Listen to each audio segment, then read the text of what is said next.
I never thought humiliation could sound like applause, but that day it did. The sound filled the law office, bouncing off the glass walls like the echo of a cruel joke. I sat there with my hands clasped on the polished mahogany table, trying to steady my breath as my daughter-in-law, Tiffany, lifted her champagne-colored phone and flashed a blinding smile at the room.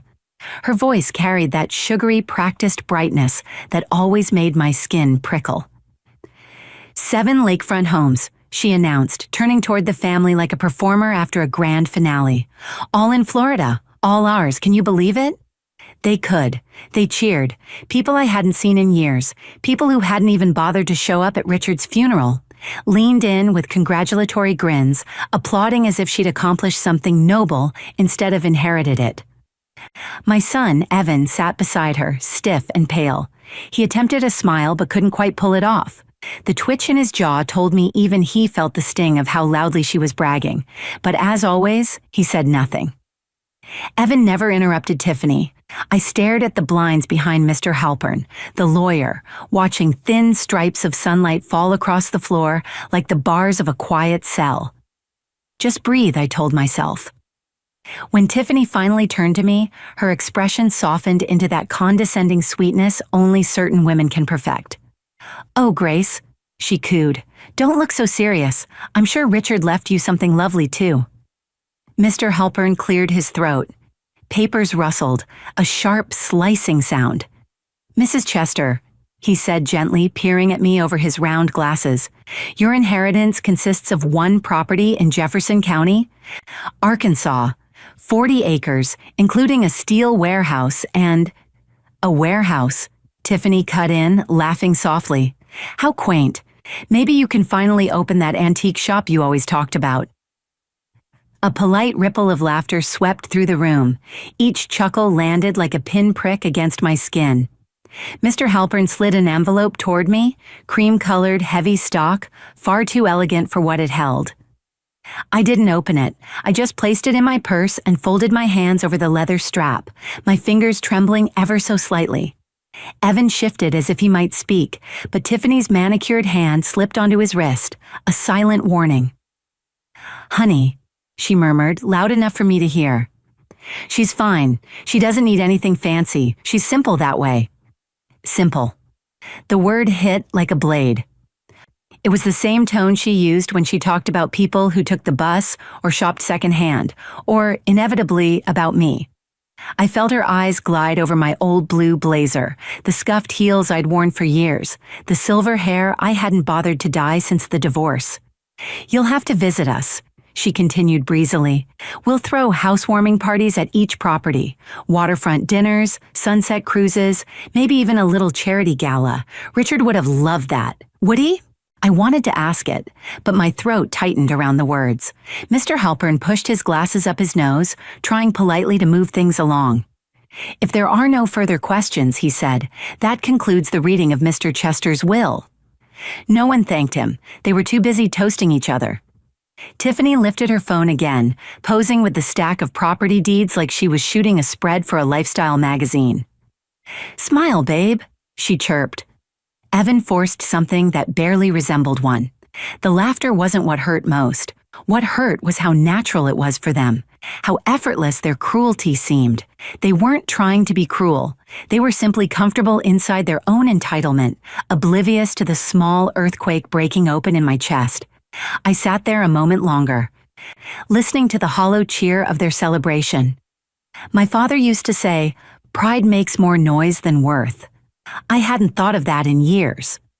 Finally I stood. The soft scrape of my chair cut through the room. Heads turned. Tiffany's smile faltered before snapping back into place. "Congratulations, everyone," I said, my voice steady. "Enjoy what you've earned." The silence that followed wasn't shocked. It was confused. They couldn't imagine someone like me not being grateful for scraps. I turned to Evan. For the first time, his eyes met mine. Something flickered there. Guilt, maybe shame. But he said nothing. "Evan," I said quietly, "one day you'll understand what you didn't today."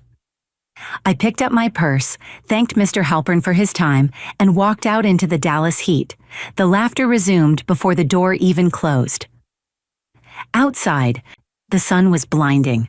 I paused on the steps as the noise of the city rushed toward me. Honking cars, footsteps, the push of everyday life.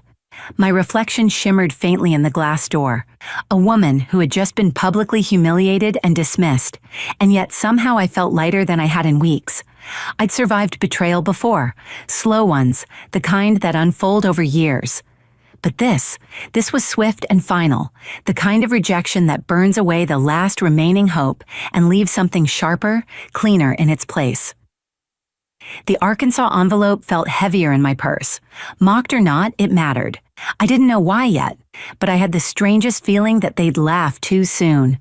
I walked to my dusty blue sedan, more years behind it than ahead, and sank into the driver's seat. As I started the engine, a luxury SUV rolled out of the parking lot beside me. Tiffany's laughter floated through the open window, bright and empty, as she waved like a queen on parade. Resentment surged for a moment. Hot, sharp, not because of what they had, but because of how small they made everything else seem. Kindness, humility, love, family, things Tiffany would never understand. Then slowly, the bitterness faded. I took a long breath. They could keep their glass towers and champagne smiles. I had something they didn't: silence and patience, enough to let truth find its way to the surface. As I pulled onto the highway, the sun hit the windshield just right. And for the first time that day, I smiled. The drive back from Dallas felt longer than usual, even with the highway nearly empty. I kept both hands tight on the steering wheel, the steady hum of the tires beneath me, but my thoughts were anything but steady. Tiffany's laughter kept replaying in my head, the way she'd said warehouse like it was something dirty, something meant for people who didn't belong at her table. Every time her voice echoed through my mind, that same heat rose in my chest.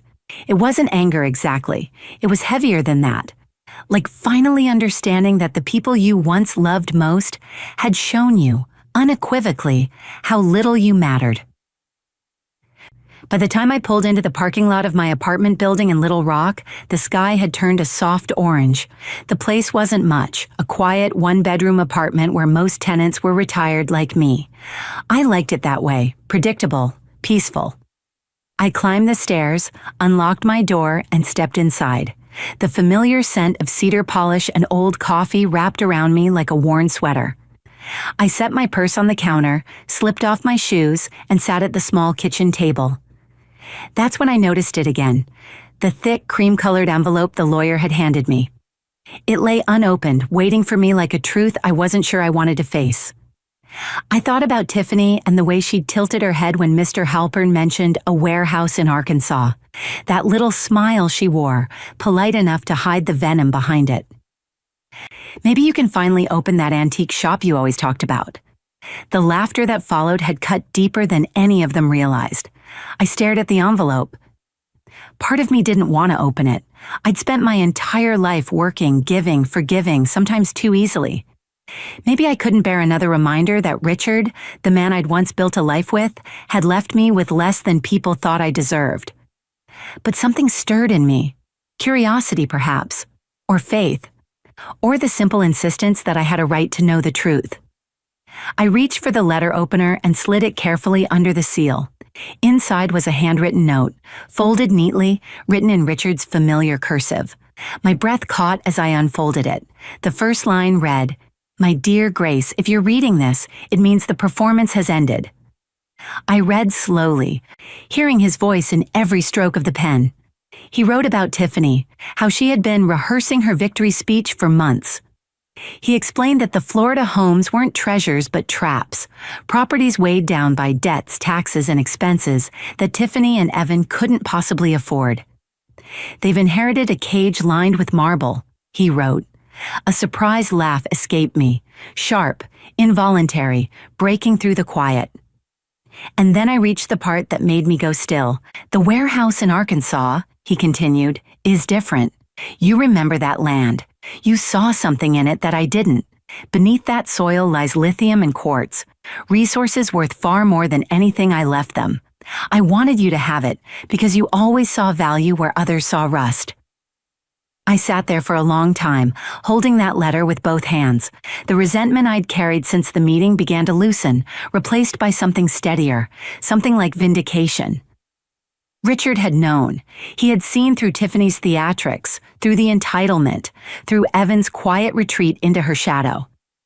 I wasn't the forgotten one. I was the one he trusted. The phone rang then, Evan's name lighting up the screen. I hesitated before answering. His voice was uncertain, like he was walking barefoot across broken glass. "Mom, I know today was awkward. Tiffany didn't mean to—" "Yes," I said softly, interrupting him.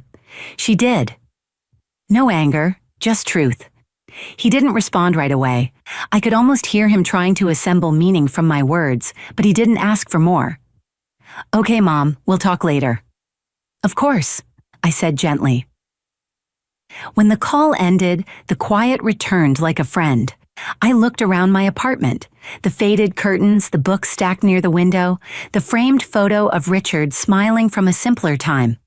It wasn't luxury, but it was mine.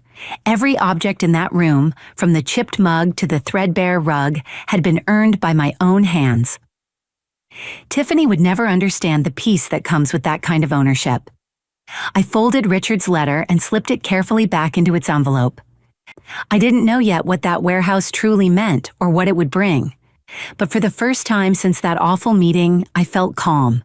Tiffany's mockery no longer echoed in my ears. The resentment remained quiet and sharp, but now it sat beneath something stronger, the certainty that the truth always finds its way. I switched off the kitchen light and walked toward the window, watching the last streaks of sun disappear behind the trees. "You always loved your lessons, Richard," I whispered. "I guess it's my turn to learn one, too." The drive to Jefferson County took me through long stretches of highway, lined with pine and open fields. The farther I went, the quieter the world became, until all I could hear was the steady hum of my car and the wind brushing against the windows. The GPS eventually led me down a dirt road where the pavement simply gave up, and a few miles later, I saw it. A wide, weathered warehouse sitting alone in the distance, surrounded by 40 acres of empty red earth. For a moment, I just sat there in the driver's seat, staring at it. The roof was rusted, the metal walls faded to the color of dried clay. If I had come here without Richard's letter, maybe I would have believed Tiffany was right to laugh, but now I knew better. I stepped out of the car and closed the door behind me. The air was thick with the smell of wet earth and leftover rain, the kind that clings to your clothes long after you've left. I walked around the building slowly, running my hand over the cool metal. It wasn't beautiful, not in the way Tiffany's Florida mansions probably were, but there was something honest about it. Solid. The kind of place built by people who didn't need marble floors or infinity pools to prove anything. Inside, dust hung in the air like fog. Sunlight filtered through cracks in the roof, catching on old beams and rusted equipment. Each step echoed faintly, and in that echo, I remembered how Richard used to talk about potential, the way he saw value hidden in places everyone else dismissed. Maybe he'd been right about me seeing it too. That afternoon, I met a woman named Clara Benson, an environmental lawyer with sharp eyes and an even sharper mind. She spread papers across the hood of her truck as we stood outside the warehouse. "I did some digging into this property," she said. "It's not just any land. There's evidence of lithium deposits around here. If testing confirms it, you might be sitting on something very significant." "Lithium," I repeated quietly, tasting the word. I knew what it meant, one of the most valuable minerals in the world right now. A modern gold rush hiding under an old steel roof. Clara nodded. "It'll take time, and we'll need to do everything quietly. If word gets out, people will show up with offers that look generous but aren't. You need control before you make any decisions." "I don't want attention," I told her, "from anyone. I just want to do this right." She gave me a small smile. "Then believe me, you're already ahead of most people." I thanked her and promised we'd stay in touch, but as I drove away, the weight of all of it finally settled on me.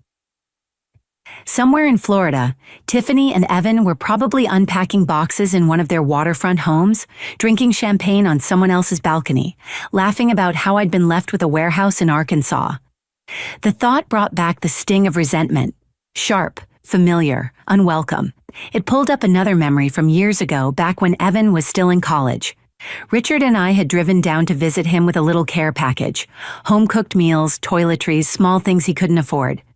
Tiffany, still just his girlfriend then, stood in the doorway of that cramped apartment with her perfect nails and expensive perfume. When I handed her the box of meals, she smiled and said, "Oh, that's cute. My mom usually sends gift cards." I laughed it off then, but now the memory burned. Every word she'd ever spoken to me carried that same quiet sting, turning generosity into something embarrassing, making kindness feel small. The memory hit me so hard I had to pull over. I sat on the side of the road gripping the steering wheel, breathing slow, steady breaths.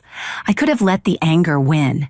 I could have called her and said, "You laughed at me for this land, but it's worth more than all your houses combined." But I didn't. I thought of Evan, my son, my only child, and how much of himself had disappeared in her shadow. I couldn't shatter him further just to feel vindicated. When I reached the motel that evening, the sunset streaked across the sky in shades of orange and purple. I sat by the window, looking out at the endless land beyond the parking lot, and wondered what came next. The next morning I called Clara and we began quietly moving things forward. Mineral surveys, title checks, legal filings. It would take months, maybe a year. That was fine. I could wait. In the weeks that followed, I stayed quiet. I returned to Little Rock and spent my evenings with a notebook, making lists of what needed to be done once everything was official. Every few days my phone rang with Tiffany's name on the screen, but I let it go to voicemail. I couldn't bear to hear her voice again, her false concern, her pride hiding behind politeness. One afternoon, Evan finally left a message. His voice was strained. "Mom, these properties aren't what we thought. Taxes are insane. Maintenance is worse. Tiffany's upset, but we'll figure it out. Dad must have made some mistakes." I replayed the message 3 times, not out of cruelty, but because of that one line. Dad must have made some mistakes. I smiled. No, I thought. He didn't make mistakes. He made plans. I went to bed that night feeling something I hadn't felt in years, a quiet sort of power, not the kind that comes from winning, the kind that comes from patience. The kind Tiffany would never understand. Before turning out the light, I looked at Richard's folded letter and whispered, "You always loved your lessons. I guess this one's for all of us." The first call came early in the morning. I was sitting by the window watching sunlight stretch across the kitchen floor when the phone buzzed on the counter. Tiffany's name lit up the screen. For a few seconds, I just stared at it, trying to decide what version of her would be waiting on the other end.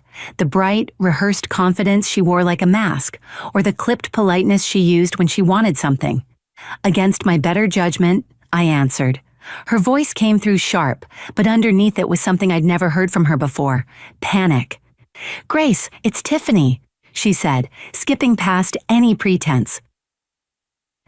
"We're in a difficult spot right now, and I thought you should know." I didn't respond, so she rushed ahead, words spilling faster. "You remember those houses, the ones Richard left us? Well, the taxes are insane, and the maintenance? My God, no one told us it would cost this much just to keep them standing. 7 homes? It's ridiculous. Your husband, he didn't leave things as clear as he should have." I could practically hear her pacing, heels on tile, irritation beneath her breath.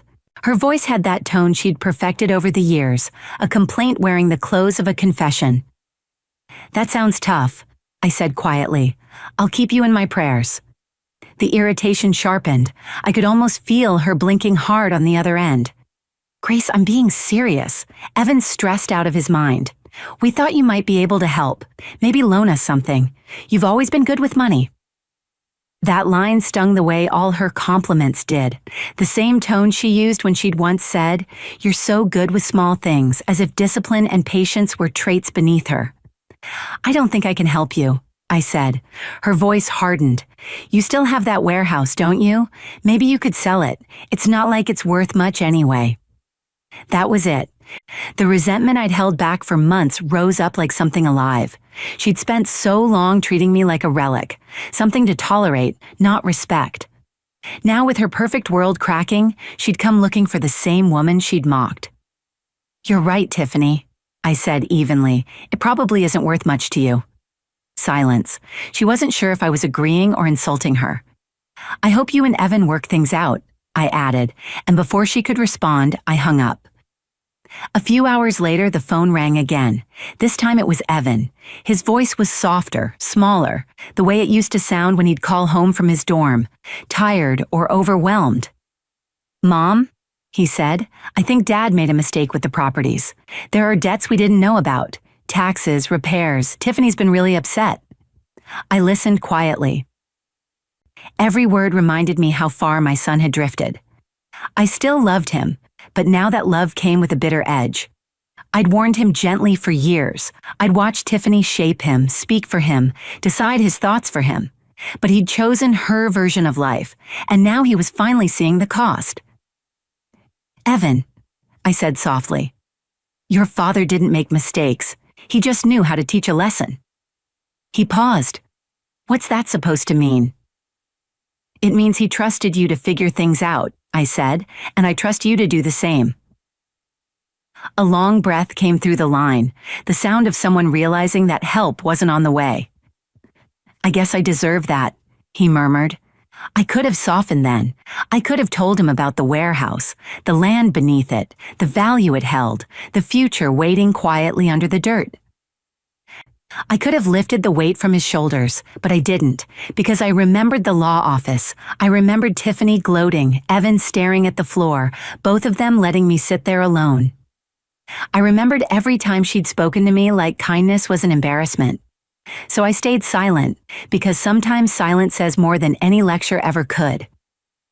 When the call ended, I sat for a long time, staring out at the yard. The sun was high, the wind rustling gently through the trees. I wasn't happy about their struggle, but I couldn't deny the quiet satisfaction of knowing justice had found its way. They had chased luxury and found emptiness. I had been given what they mocked, and it was becoming my redemption. That evening, I set my phone on the table and turned the ringer off. The peace in my home felt heavy, but right. I made another cup of tea and thought about Richard, how well he'd understood people, how carefully he'd planned everything. For the first time in a long while, I didn't feel like the afterthought. I felt steady, whole.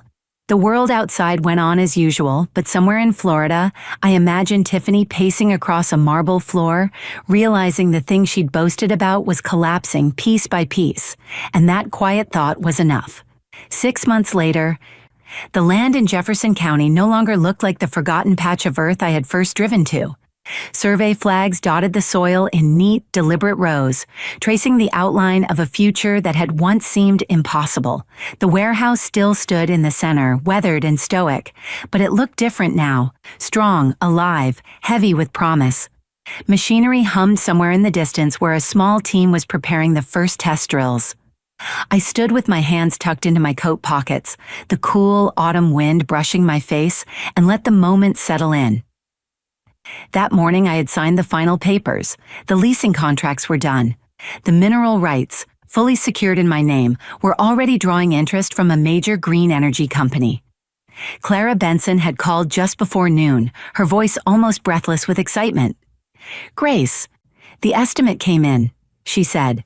"The land is worth at least $14 million, probably more once extraction starts." $14 million. The number felt unreal, almost weightless. I'd lived simply for so long that the idea of wealth like that barely made sense. What mattered wasn't the money. It was the quiet, undeniable truth that every insult Tiffany had ever delivered, every condescending smile, every whispered tidbit meant to shrink me, had turned to dust. I thought of her the moment I ended the call. I could picture the way her perfect makeup cracked when she was stressed, the tightness that crept into her smile when things slipped out of her control. I remembered her saying, "Maybe you can open that antique shop you always talked about," followed by that soft, cutting laughter. At the time, I'd swallowed the humiliation like a stone. Today it felt light, like something I'd long outgrown. My phone buzzed in my pocket. Evan's name appeared on the screen. I let it ring twice before answering. His voice was tired in a way I hadn't heard since he was a boy trying to explain a bad grade. "Mom," he said, "I just wanted to tell you. I'm sorry. You were right about everything." For a moment I couldn't speak. The apology I had waited years for sounded fragile, almost small, but it was real. I lowered myself onto the concrete step outside the warehouse and listened. "We lost everything," he said. "The houses, the cars, even Tiffany's jewelry. She went back to stay with her mother for a while." I felt the old resentment stir, not because of the loss he described, but because of how long it had taken for him to see the truth. Only after the world he'd built with her collapsed did he finally notice how I'd been treated. I could have reminded him of that.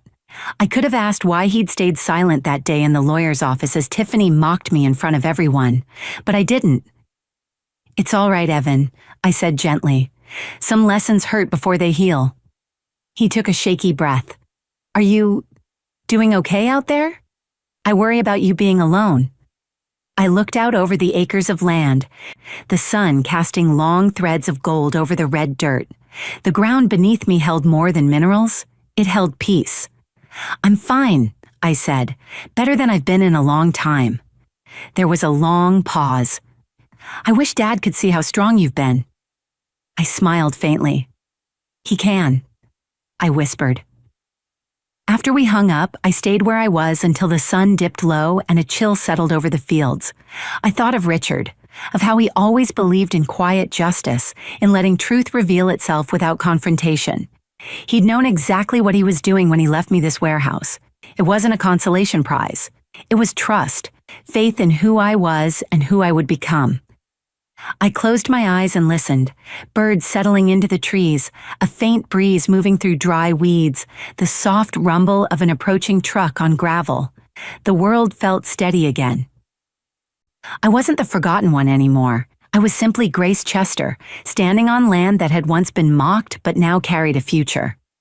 As the sun disappeared, I whispered into the fading light, "You always knew, didn't you, Richard? You knew they'd laugh, and you knew I'd wait long enough to see the truth." For the first time in years, I felt no bitterness toward Tiffany. Her world had always been built on illusions, and illusions crumble. What she lost was her facade. What I gained was something she never could, peace that didn't need an audience. I brushed the dust from my coat and looked over the land one last time before heading home. Tomorrow would bring new calls, new offers, maybe even familiar names trying to buy what they once mocked. But tonight, the quiet belonged to me. If you've ever been made to feel small, remember this. Patience isn't weakness, and silence isn't surrender. Sometimes the kindest thing you can do for yourself is stop chasing people who never saw your worth. And let time speak for you. Because when time finally speaks, its voice is louder than any applause.